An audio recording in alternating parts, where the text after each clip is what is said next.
जाते हैं। इन 7 बिंदु को 7 नक्षत्र माना जाता है।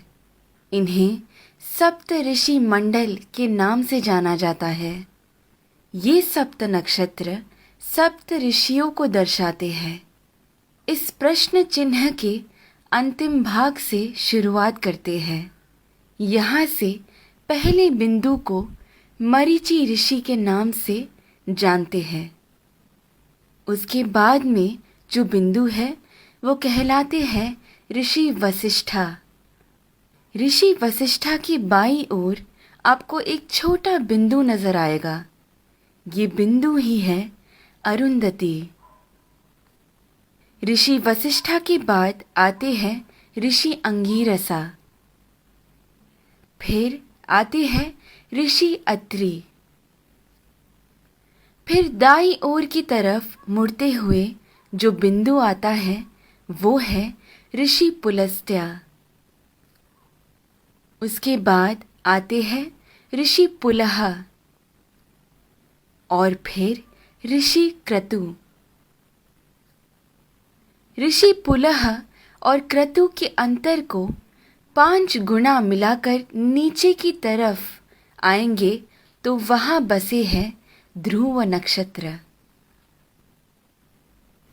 सदा उत्तर में रहने की वजह से उसे ध्रुव नक्षत्र कहा जाता है। इंग्लिश में हम इसे नॉर्थ स्टार के नाम से जानते हैं। बाल्यावस्था के ध्रुव नक्षत्र अगर उत्तर में बसे हैं तो वृद्धावस्था के अगस्त्य नक्षत्र दक्षिण में बसे हैं। अगस्त्य और ध्रुव नक्षत्र हमेशा उसी स्थान पर ही पाए जाते हैं। इन दोनों के बीच में मौजूद आकाश गंगा सतत घूमती रहती है। इस कारण से हमारी धरती अक्ष के ऊपर घूमती रहती है। ये सच है कि सारा जगत भगवान के इर्द गिर्द घूमता रहता है, लेकिन वो हमें कभी नजर नहीं आ सकता। भूमि के अनेक कालों में से उसे 4 काल में छांटते हैं।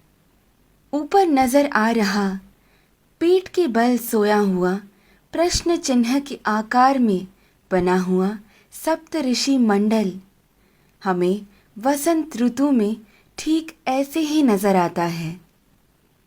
आगे बढ़ते हुए शिशिर ऋतु यानी ठंड के मौसम में हमें सप्त ऋषि मंडल ऐसे नजर आता है।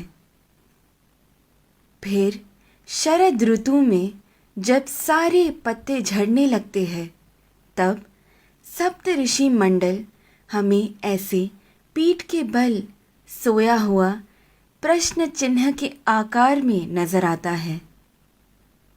और फिर ग्रीष्म ऋतु यानी गर्मी के मौसम में हमें सप्त ऋषि मंडल ऐसे शीर्षासन कर रहे प्रश्न चिन्ह के आकृति में नजर आता है।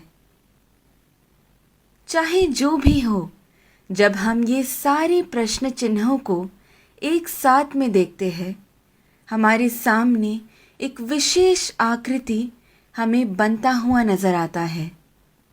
वही कहलाता है हमारा स्वस्तिक। स्वस्थ का मतलब है आरोग्यवान।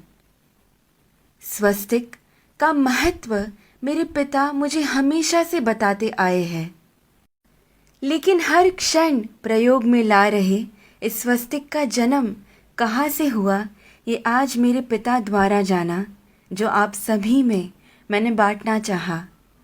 ध्रुव नक्षत्र को देखते हुए हमें ये मालूम होता है कि हम पूरी जिंदगी जिस दिशा की ओर बहते जा रहे हैं वही है उत्तर दिशा। इसीलिए शायद हमारी भूमि पर भी दक्षिण में अधिक जल है और उत्तर की ओर अधिक ज़मीन है। इस विषय को इतनी सुंदरता से वीडियो के रूप में बनाकर आप सभी को समझाने का श्रेय जाता है मुक्ता जी को। धन्यवाद। तत्परा अहोरात्रा।